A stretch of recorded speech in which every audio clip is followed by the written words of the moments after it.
Hello everyone, કેમ છો? આપણે ધોરણ 12 નું ચેપ્ટર નંબર 10 હેલો આલ્કેન અને હેલો આયડીન જે ખરો તે લાસ્ટ વિડિયોની અંદર આપણે લેક્ચર 1 સ્ટાર્ટ કરેલો હતો. હમણાં જોઈએ લેક્ચર નંબર 2, બરાબર? છેલ્લા વિડિયોની અંદર આપણે બધીનો ઇન્ટ્રોડક્શન જોયો અને કેવી રીતે જે બધી વસ્તુ એટલે કે ભાઈ જેમિનલ ડાયહેલાઇડ એ બધી આપણે વસ્તુ જોઈ, બરાબર છે? અને થોડા ક્વેશ્ચન આન્સર પણ કરેલા હતા. ચાલો, તો હમણાં આપણે જોઈએ નવો ટોપિક CX બંધનો સ્વભાવ. CX બંધનો સ્વભાવ. આ ભણતા પહેલા તમને એક ઉદાહરણ આપું, બરાબર? તો ખરો તે આ ટોપિક તમને એકદમ ઈઝીલી અને ક્લિયરલી આવડી જવાનો છે. ચાલો, તો જોઈએ. તમને ખબર જ છે, તમે ધોરણ 10 માં અને 11 માં સાયન્સ થી તો ભણેલા છો, બરાબર છે? 11 માં તો આપણે સ્પેશિયલ કેમિસ્ટ્રી થી પણ ભણેલા છે. તો તમને આટલી વસ્તુ તો ખબર જ હોવાની છે કે ભાઈ આ HCl, તો HCl નું નામ હાઇડ્રોક્લોરિક એસિડ, બરાબર છે? તો આના ઉપર હું પ્લસ ચાર્જ લખું અને આના પર હું માઈનસ ચાર્જ લખું, બરાબર છે? તો કેમ આના પર જ પ્લસ ને કેમ આના પર જ માઈનસ? તો તમને ખબર છે, બરાબર છે? છતાં બી જેને નથી ખબર એના વિશે આપણે જરાક ચર્ચા કરીએ કે ભાઈ કેમ આના પર જ પ્લસ ને કેમ આના પર જ માઈનસ. તો આપણે એક ઉદાહરણ દ્વારા સમજીએ. ધારો કે હાઇડ્રોજન હું છું, બરાબર? અને ક્લોરીન તમે બધા છો. હવે ધારો કે હાઇડ્રોજન હું છું એટલે ઓબ્વિયસલી હું ગરીબ માણસ થઈ જવાનો, બરાબર? અને ક્લોરીન તમે છો એટલે તમે કે ઘરે પૈસા વાળા થઈ જવાના. હવે શું થાય કે ધારો કે મારી પાસે રૂપિયા છે, બરાબર? હું ગરીબ છું એટલા માટે. ચાલો, અને ક્લોરીન તમે છો, તમારી પાસે ધારો કે 7 રૂપિયા છે, બરાબર? સમજ. હાઇડ્રોજન મારી પાસે રૂપિયા છે અને ક્લોરીન તમે બધા છો એટલે તમારી પાસે કેટલા રૂપિયા છે? 7 રૂપિયા છે. હવે શું થવાનું? આપણી બે વચ્ચે જે કરી તે લડાઈ થવાની, બરાબર? તો જેવી લડાઈ થવાની તો ખબર જ છે કે ભાઈ મારું આવું છે, ગરીબ છું એટલે તમે શું કરો દીકરાએ કે મારો રૂપિયો લઈને બી તમે ભાગી જવાના, બરાબર? તમારા પર જે કરો તો પૈસાનો પાવર વધારે, તો તમે જે કરો તે મારો રૂપિયો લઈને પણ ભાગી ગયા એટલે તમારા પર ટોટલ કેટલા રૂપિયા થઈ જવાના? 8 રૂપિયા થઈ જવાના. તો જેના પર રૂપિયા વધી જાય, તમારા પર રહેવા જોઈએ 7 જ, પણ તમે મારો રૂપિયો લઈને પણ ભાગી ગયા એટલે ટોટલ તમારા પર કેટલા રૂપિયા થઈ ગયા? 8 રૂપિયા થઈ ગયા. તો જેના પર રૂપિયા વધી જાય એના પર માઈનસ ચાર્જ આવે અને જેના પર રૂપિયો એક જ છે પણ ઘટી ગયા, બરાબર છે? તો એના પર કયો ચાર્જ આવે? પ્લસ. રૂપિયા એટલે માની લેજો ઇલેક્ટ્રોન, બરાબર? આપણે ત્યાં પણ હમણાં એવી સિચ્યુએશન છે ભાઈ જેના પર પૈસા વધારે, બરાબર? તે જીતી જાય. પણ એવું નહીં માનવાનું કે ભાઈ જે જીતી જાય તેના પર જ પ્લસ આવે. જે જીતી જાય તે એમ કયો ચાર્જ આવે? માઈનસ આવે, બરાબર છે? એટલા સમજી લેજો. અને જેના પર કંઈ જ નહીં મળે, બરાબર? એના પર જ કયો ચાર્જ આવશે? પ્લસ ચાર્જ આવશે. ક્લિયર આટલી વસ્તુ? કેમ આના પર પ્લસ અને કેમ આના પર માઈનસ? તો હવે આપણે આપણો ટોપિક ચાલુ કરીએ, CX બંધનો સ્વભાવ. ક્લિયર? ચાલો, તો હવે જે ખરો તે આપણે જોઈએ CX બંધનો સ્વભાવ, બરાબર? તો અહીંયા હું તમને લખી આપું કે C અને X, બરાબર? તો આપણને કાર્બન એટલે તો ખબર જ છે, X એટલે બી ખબર. X એટલે હું તો આપણને કે ભાઈ ખબર કે X એટલે ફ્લોરિન થી શરૂઆત કરીએ આપણે. ફ્લોરિન, ક્લોરીન, બ્રોમિન ને જે ખરું તે આયોડીન, બરાબર?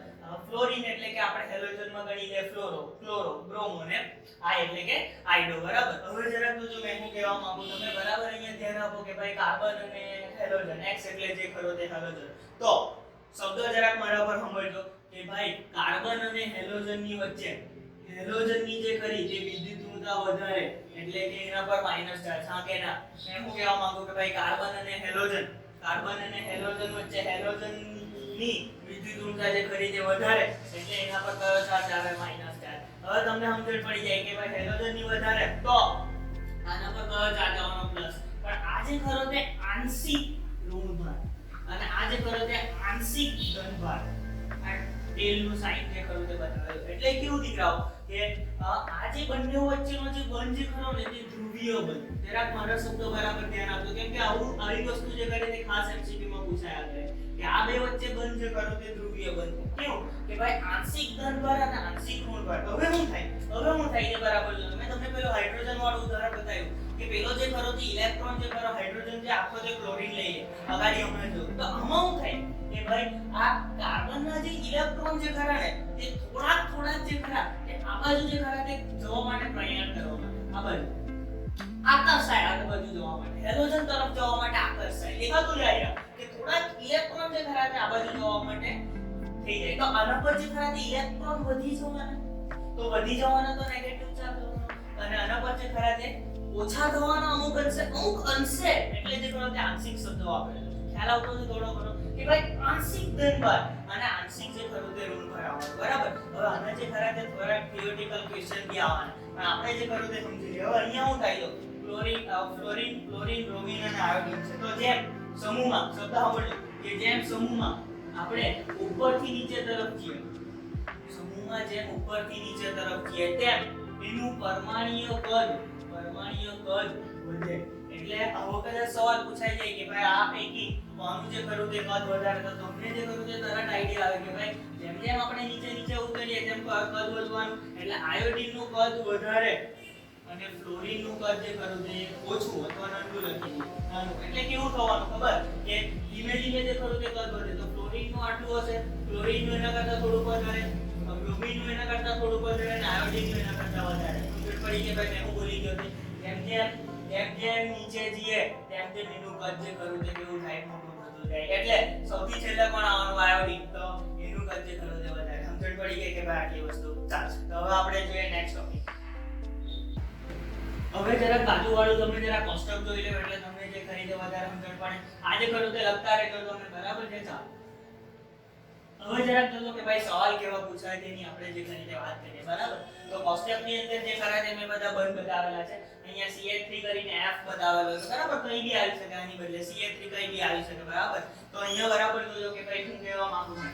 તો ફ્લોરીન CH3F, ફ્લોરીન બ્રોમિન જે ખરું તે આયોડીન આપેલું છે. હવે તમે બાજુમાં જો કે એની બંધ લંબાઈ આપેલી છે. એક વસ્તુ જરાક નોટિસ કરો કે જેમ જેમ ઉપરથી નીચે તરફ જઈએ છે, જેમ ઉપરથી નીચે તરફ એટલે કે ફ્લોરીન બ્રોમિન આયોડીન તરફ જઈએ છે તેમ બંધ લંબાઈ જે ખરી તે વધતી જતી છે. જો બંધ લંબાઈ વધે કે પહેલા જે ખરી તે 139 હતી, પછી 178 થઈ ગઈ, 193 થઈ ગઈ અને અહીંયા જે ખરું તે 214 થઈ ગઈ બરાબર. એટલે જેમ ઉપરથી નીચે તરફ જઈએ તેમ બંધ લંબાઈ વધે. સાચી વાત છે ભાઈ, વધતી જ છે. તમને એવો સવાલ પૂછાઈ જાય કે ભાઈ કોની બંધ લંબાઈ વધારે, તો તમને ખબર પડે કોની? આયોડીન. એટલે કે આયોડીન જેની સાથે જોડાયેલો છે. સવાલ જો હું ચિંતા નહીં કરતા બરાબર. સવાલ આપણે જોવાના છે, ચિંતા કરવાની જરૂર નથી. ચાલ બીજું જો બંધ એન્થાલ્પી જો. તો બંધ એન્થાલ્પી બી તમે જે કરું તે જોઈ શકો. હું જોઈ શકો તો એ ભાઈ પહેલા વધારે હતી, પછી થોડી ઓછી થઈ, પછી થોડી ઓછી થઈ, પછી થોડી ઓછી થઈ. એટલે જેમ ઉપરથી નીચે તરફ જઈએ તેમ બંધ એન્થાલ્પી ઘટે. બંધ એન્થાલ્પી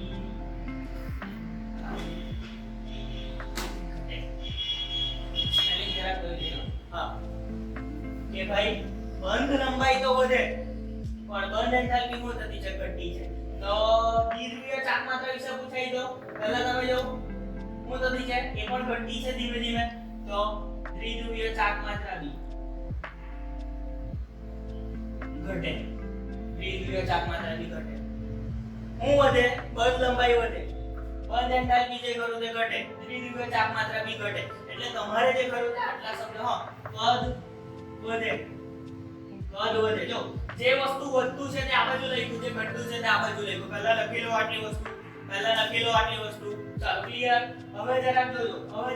સવાલ કેવો પૂછાય છે? સવાલ એવો પૂછાય આવા કંઈક ચાર બંધ આપી દેશે અને પછી તમને પૂછે કે ભાઈ કોની બંધ લંબાઈ વધારે, કોની બંધ લંબાઈ ઓછી. આ રીતના જે કરે તે ક્વેશ્ચન આવવાના. આપણે બધા ક્વેશ્ચન જોઈએ અને જે કરતો સેટ કરીએ. પહેલા આટલો થિયરિટિકલ પોર્શન જોઈ લો. જો થિયરી જેટલી બી તમે વધારે ભણશો તેટલી તમને મજા આવવાની છે બરાબર. એટલે કે થિયરી હમણાં સુધી મેં જેટલી ભણાવી તેને બરાબર તમે ભણાવી તેટલી તમે બરાબર જો બરાબર. અને પછી કેવા ક્વેશ્ચન પૂછાય તેની આપણે જે કર્યું તે ચર્ચા કરી. આટલા સુધી ક્લિયર ખબર પડી ગઈ 100%? ઓકે તો જોઈએ થોડા ક્વેશ્ચન. તો જોઈએ પહેલો સવાલ. કયા બંધની બંધ લંબાઈ જે ખરું તે વધુ બરાબર. ચાર ઓપ્શન આપેલા છે. પહેલી વસ્તુ તો ભાઈ ક્વેશ્ચન સોલ્વ કરવા માટે મેં તમને કીધું તેમ પહેલા થિયરી જોવાની બરાબર. થિયરી મગજમાં યાદ હોય તો સવાલ 100% આવે. સવાલ આવ્યો બરાબર છે, પહેલો ઓપ્શન નહીં જો. પહેલા જે કરું તે સવાલ લેજો કે ભાઈ શું કીધું? કયા બંધની બંધ લંબાઈ સૌથી વધારે. એટલે બંધ લંબાઈનો ટોપિક તમને ખબર હોવી કે ભાઈ બંધ લંબાઈ કોની વધારે. તો બંધ લંબાઈમાં મેં તમને હમણાં થિયરી બતાવી કે ભાઈ જેમ ઉપરથી નીચે તરફ જઈએ તેમ બંધ લંબાઈ વધે.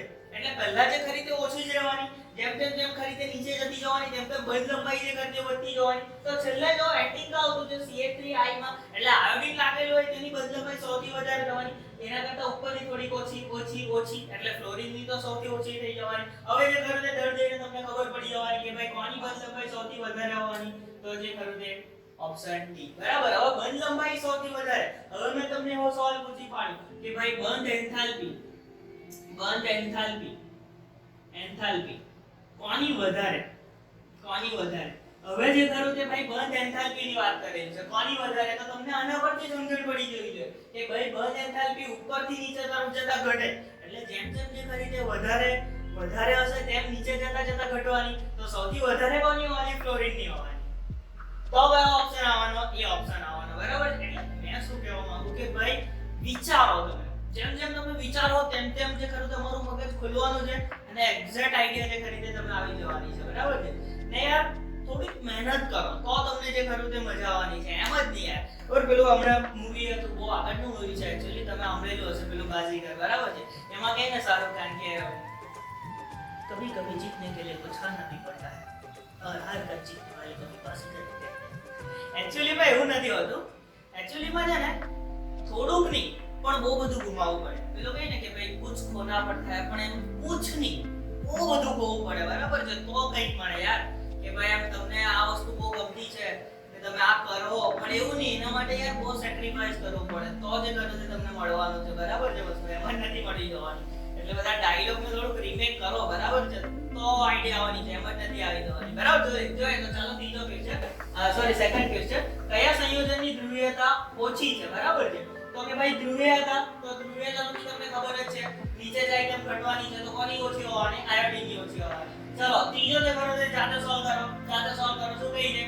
હેલો આલ્કેનમાં CH બંધમાં કાર્બન પર કયો વીજભાર? હવે કાર્બન પર કયો આવવાનો? યાદ કરો, પહેલા હેલોજન પર ઋણ હતો તો કાર્બન પર કયો આવવાનો? ધન આવવાનો. બરાબર. એટલે આના પર જે કરો તે પોઝિટિવ ચાર્જ આવવાનો. બરાબર છે. ચાલો ક્લિયર આટલી વસ્તુ. જોઈએ તો નવો ટોપિક. ચાલો તો જોઈએ નવો ટોપિક. હેડિંગ મારી દઉં નોટની અંદર, હેલો આલ્કેન સંયોજનની બનાવટ. બરાબર. Topic number 3. પહેલા વિડિયોની અંદર આપણે ટોપિક 1 ને કવર કરેલો હતો. હમણાં સુધી જોયું તે ટોપિક 2 અને આને આપી દઉં ટોપિક 3, હેલો આલ્કેન સંયોજનની બનાવટ. બરાબર. તો પહેલા જે ખરું તે આપણે જોઈએ આલ્કોહોલમાંથી. બરાબર છે. આલ્કોહોલમાંથી હેલો આલ્કેન કેવી રીતે બનાવે? બરાબર. આનો જે ખરું એક મેઇન ક્વેશ્ચન પણ બની શકે એક્ચ્યુઅલી કે ભાઈ આલ્કોહોલ સંયોજનોમાંથી આ હેલો આલ્કેન બનાવવાની રીતો જે ખરો તે આપો. બરાબર. આવો પણ ક્વેશ્ચન એક હોઈ શકે છે. ચાલો તો જોઈએ આપણે આલ્કોહોલમાંથી. હવે તમને એક આલ્કોહોલ એમ કે એટલે જે ખરું તે મગજમાં આ સંયોજન આવી જાય R અને OH. બરાબર. 12th માં છો એટલે આટલું તો વસ્તુ ક્લિયર થયેલું જ હશે કે ભાઈ R અને OH જે ખરું તે તમારા મગજમાં આવી જાય. હવે શું થાય કે ભાઈ આલ્કોહોલમાંથી હું OH જે ન્યુક્લિયોફાઇલ છે એને કાઢી નાખું. એની અંદર જે ખરું તે હેલોજન જે ખરું તે એન્ટર કરે. એટલે શું થાય હું તમને બતાવું કે ભાઈ અહીંથી OH હું કાઢી નાખું અને એની અંદર એડ કરું આયરો આ હેલોજન. તો શું બની જવાનું છે? તો કે ભાઈ R અને સાથે જે ખરું તે X જોડાઈ જવાનું. એટલે OH જતું રહેવાનું, એની બદલે જે ખરું તે X જે ખરું તે આવી જવાનું. બરાબર. તો આવામાંથી આ X જે બન્યું તે હેલો આલ્કેન આપણા માટે. હવે ભાઈ કઈ રીતે બને? તો બહુ બધી રીતો છે આપણી પાસે. પહેલી જે ખરું તે લ્યુકાસ કસોટી. બરાબર છે. લ્યુકાસ કસોટીમાં એના જે રિએજન્ટ એટલે કે ઉદ્દીપક હોય તે શું હોય? તો ભાઈ નિર્જળ ZnCl2 બરાબર વત્તા સાંદ્ર HCl. યાદ રાખજો કે ભાઈ લ્યુકાસ કસોટીમાં રિએજન્ટ એટલે કે ઉદ્દીપક કયા આવે? તો સાંદ્ર HCl અને નિર્જળ ZnCl2. એવું કહેવાય દીકરાઓ કે ભાઈ નિર્જળ ZnCl2 જે ખરો તે આ OH કાઢવામાં મદદરૂપ થાય. શું કહે? OH કાઢવામાં મદદરૂપ થાય અને હેલોજન અંદર એન્ટર એટલે કે મદદરૂપ થાય. હવે આપણને એમ એવો પ્રશ્ન થાય કે ભાઈ મદદરૂપ એટલે શું? ઉદ્દીપક એટલે શું? તો આપણને બધાને ખબર કે ભાઈ ઉદ્દીપક એટલે જે મદદરૂપ થાય પણ પ્રક્રિયામાં ભાગ નથી લેતું. ધારો કે આપણે કોઈ ઉદાહરણ લઈએ. ધારો કે મારો એક મિત્ર છે. ધારો કે લઈએ ચિરાગ. બરાબર. મારો આ એક મિત્ર છે. બરાબર. મેં ફક્ત બતાવી દઉં. ચાલો બરાબર. ડ્રોઈંગ થોડું કાચું. ધારો કે મારો એક મિત્ર છે ચિરાગ. બરાબર છે. એના જે ખરા તે મેરેજ નથી થયા. બરાબર. તો શું થાય કે ભાઈ એ એક જ્યોતિષ પાસે જાય. બરાબર છે. જ્યોતિષ પાસે જાય. હવે જ્યોતિષ શું કરે? એની કુંડલી જોઈ. બરાબર છે. એના હાથ બાજુ તારા પર આ મંગળ છે, આ છે, તે છે કરીને એવી કઈક પ્રક્રિયા કરે, એટલે કે એને શું આપે, કઈ વીટી આપે, વગેરે આપે, આ કરે, તે કરે, બરાબર, કુંડલી જોઈને પછી ચિરાગના જે ઘણા મેરેજ થઈ જાય, બરાબર, એટલે એ ભાઈના મેરેજ થઈ ગયા. હવે બરાબર જોજો કે ભાઈ મારો કહેવાનો પાવર શું હતો. મેરેજ કોણે કર્યા? ચિરાગ જ કર્યા કે નહીં? પણ એની પ્રક્રિયામાં મદદ કોણે કરી? જ્યોતિષ તો જ્યોતિષ શું થઈ ગયો? ઉદ્દીપક. પણ એની પ્રક્રિયામાં ભાગ લેતો નથી, એટલે કે ભાઈ લગ્ન પણ જ્યોતિષ જ નહીં કરી લીધા, બરાબર, લગ્ન કોણે કર્યા? ચિરાગે કર્યા. પણ મદદ કોણે કરી? તો કે ભાઈ જ્યોતિષ. એટલે ઉદ્દીપક તો કામ શું છે? ખાલી મદદ કરવાનું છે, બરાબર. એ શું કરે? આવે, મદદ કરે ને પછી પાછો નીકળી જાય. એટલે ઉદ્દીપક હું અહીંયા ઝેડએનસી નું કાર્ય શું થવાનું કે ભાઈ ખાલી મદદ કરે, મદદ કરશે ને પછી પાછો પોતાની રીતના જતો રહે, બરાબર. સેમ જ્યોતિષનું કામ કે ભાઈ ચિરાગની લગ્નની થતા હતા, પ્રક્રિયાની થતી હતી, એને પ્રક્રિયા થવામાં મદદરૂપ કરી અને પછી જે ખરું તે નીકળી ગયું, બરાબર. એટલે ઉદ્દીપકનું કામ શું છે તો તમને એક્ઝેક્ટ આઈડિયા આવી જશે. ક્લિયર આટલી વસ્તુ 100%. તો હવે આપણે નેક્સ્ટ વિડિયોની અંદર બરાબર જોજો કે આપણે શું કરવાના છે. આ સવાલને એકદમ શાંતિથી ભણવાના છે, બરાબર. બધી રિએક્શનને બરાબર જોવાના છે અને ડીપમાં જે ખરો તે આ સવાલને બરાબર જોઈશું કે ભાઈ કેવી રીતે જે કરી બધી પ્રક્રિયાઓ થાય, કેવી રીતના હોય કરીને સામ થાય, તે અંદર બહુ મજા આવવાની છે, બરાબર છે. તો નેક્સ્ટ વિડિયોની અંદર આપણે આ બધી પ્રક્રિયા જોઈશું.